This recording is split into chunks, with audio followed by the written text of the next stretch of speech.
Have you ever wondered what would lead someone to desire a world of illusions where reality is just a mirage? What if the pursuit of peace, in its most extreme form, could twist the mind of a visionary to the point where he becomes the greatest threat to freedom itself? Prepare to dive deep into the psyche of MADARA UCHIHA and discover how hope can transform into a dangerous idealism, capable of forever changing how you view true peace. Where, exactly, did it all begin for MADARA UCHIHA? His story unfolds against the backdrop of incessant wars, where clans like the Uchiha and the Senju were trapped in a seemingly endless cycle of brutal battles and devastating losses. MADARA was born and raised amidst this harrowing reality, witnessing daily the suffering, pain, and disillusionment that war imposed. He saw his loved ones cut down by violence, felt the bitterness of ancestral rivalry, and experienced the feeling that life was a constant struggle for survival.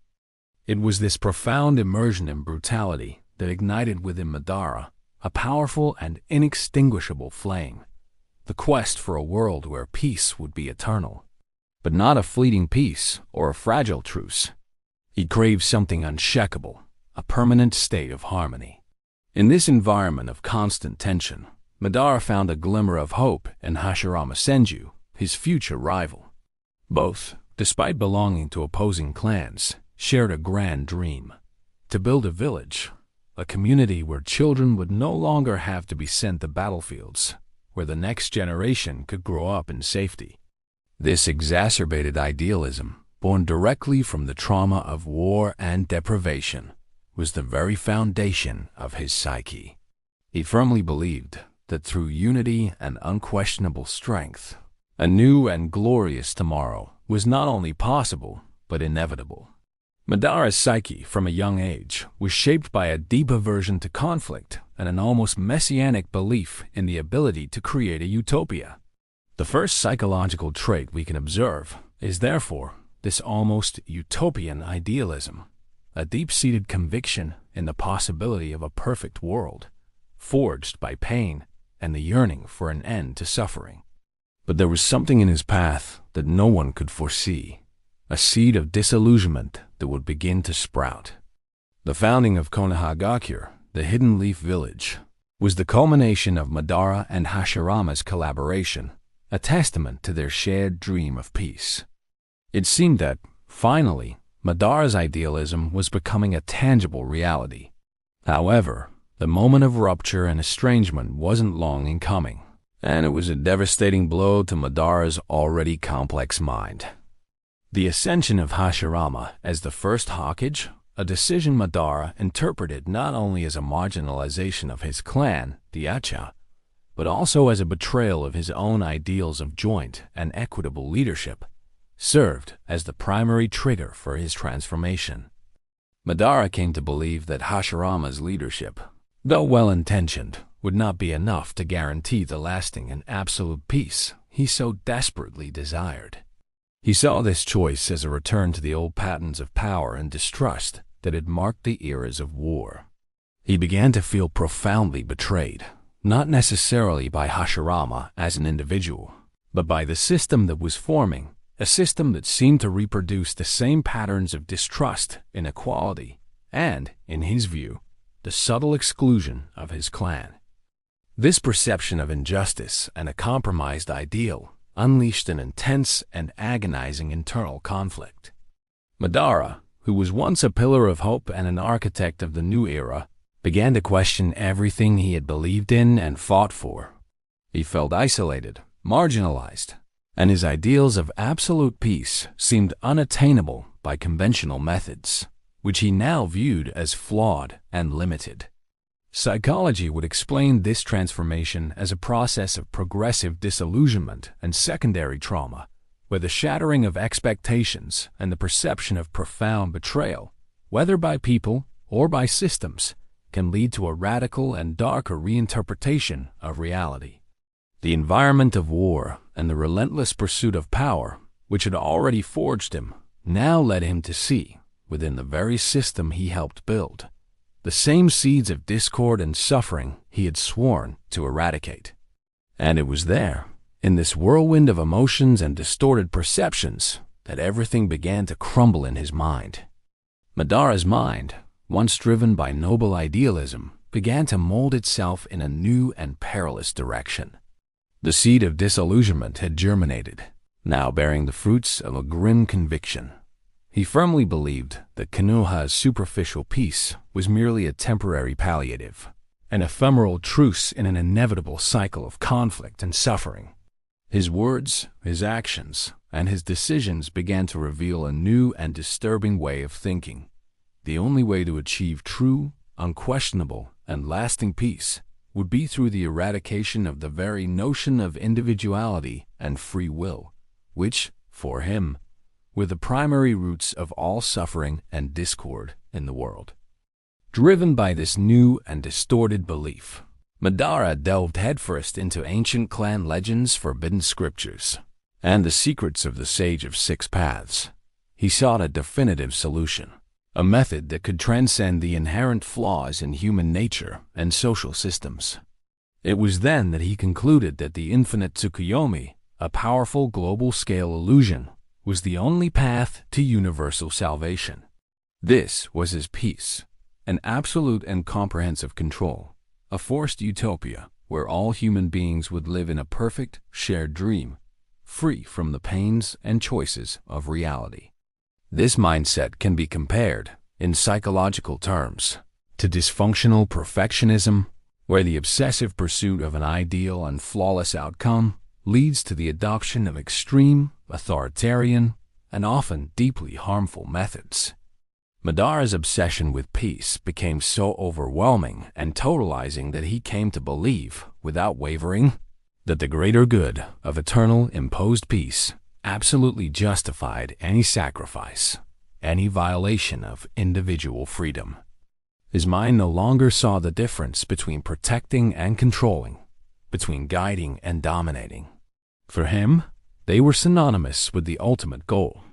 But the true monster, the full manifestation of his despair, was still dormant, awaiting the right moment to emerge. The act of total transgression from Madara UCHIHA wasn't an isolated event, but the culmination of his growing disillusionment and distorted idealism. He decided it wasn't enough to just dream of peace, or even try to build it through fragile alliances. It was necessary to impose it, no matter the cost, on all humanity.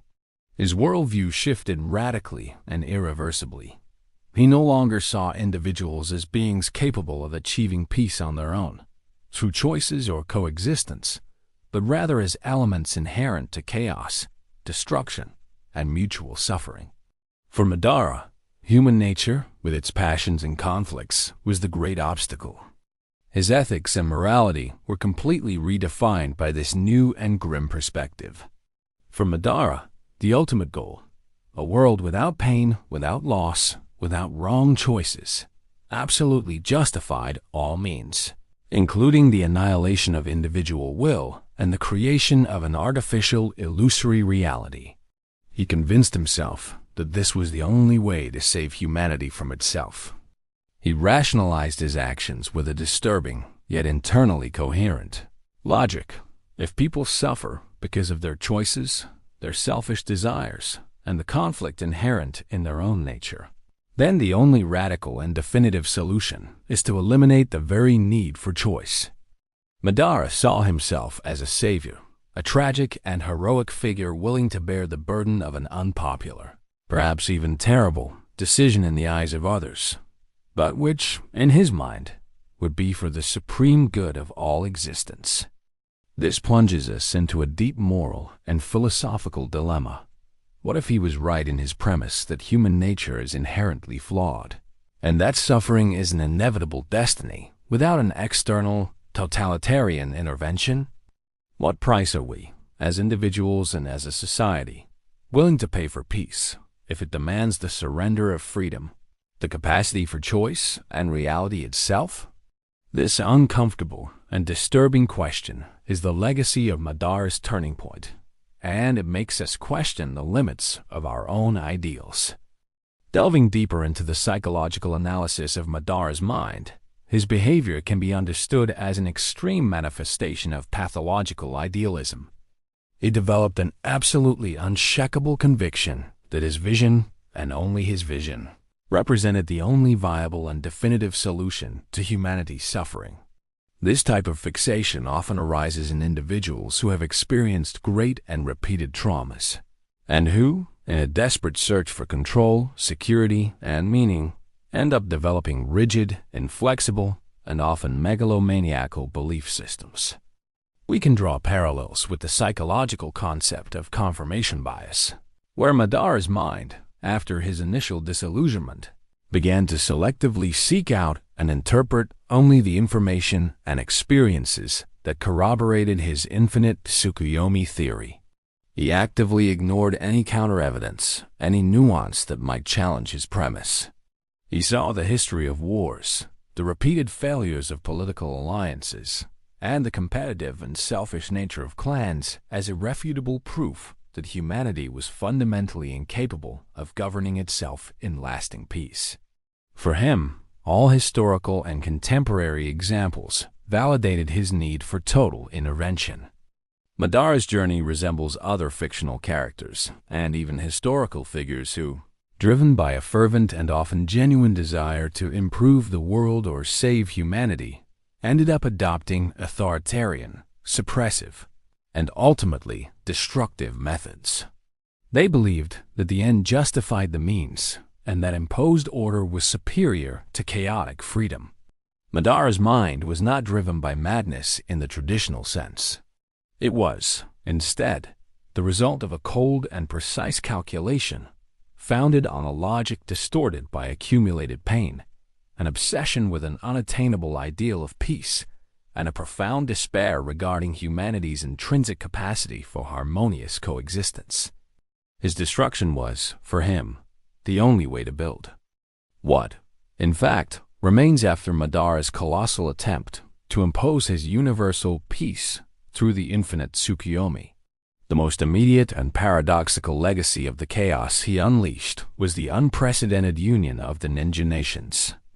The existential threat Madara posed forced former rivals to overcome their differences and unite in a robust alliance, something that years of diplomacy and fragile agreements had never achieved. His pursuit of absolute control, though ultimately failing on his terms, shaped the world around him in a profound and irreversible way, revealing the fragility of peace achieved through conventional means and, conversely, the immeasurable strength of unity against a common enemy. We can, from Madara's story, embark on a deep philosophical reflection. Who are we to judge the despair of someone who saw generations of their family and friends sacrificed in incessant and seemingly meaningless conflicts? Although his methods were unquestionably destructive and ethically problematic, his original intention was, in fact, to end suffering and pain. Madara's saga invites us to ponder the dangers of idealism taken to extremes when the vision of a perfect world becomes an obsession that justifies the annihilation of freedom. It also warns us about the thin and perilous line that separates salvation from destruction. Madara Uchiha, in his complexity, is not just a villain. He is a mirror reflecting the flaws of society, the persistence of conflict, and the temptation of easy, authoritarian solutions to complex problems. His story is a warning about the consequences of allowing trauma and disillusionment to transform the noblest dream into a tyrannical nightmare. Ultimately, Madara's narrative leaves us with a crucial question. In our own pursuit of a better, more peaceful world, can we inadvertently fall into the same trap of trying to impose our vision on others, underestimating the intrinsic value of human freedom and diversity? The shadow of his distorted idealism continues to hover, but perhaps he was not the last to seek peace through such dark paths, and the lesson of his fall resonates as an eternal warning. The saga of Madara Uchiha leaves us with a disturbing and timeless question. What, in fact, does true peace mean? He sought the total eradication of suffering through the annihilation of individuality, a cruel irony for someone who so highly valued his own vision and ambition. His journey forces us to confront the central dilemma of human existence. Is freedom, with all its potential for chaos, for error, and for suffering, a price we must and can pay for true peace? Or does the pursuit of absolute control, however well-intentioned, inevitably lead us to a reality that is merely a distorted shadow of life, an empty utopia? The story of MADARA UCHIHA is a grim and powerful reminder that, sometimes, the greatest threats to freedom and humanity come not from overt hatred, but from distorted idealism and a profound despair that refuses to accept the complexity of existence. True peace, perhaps, is not a final state to be imposed, but rather a constant pursuit and a daily construction, made of difficult choices and the acceptance of human imperfections.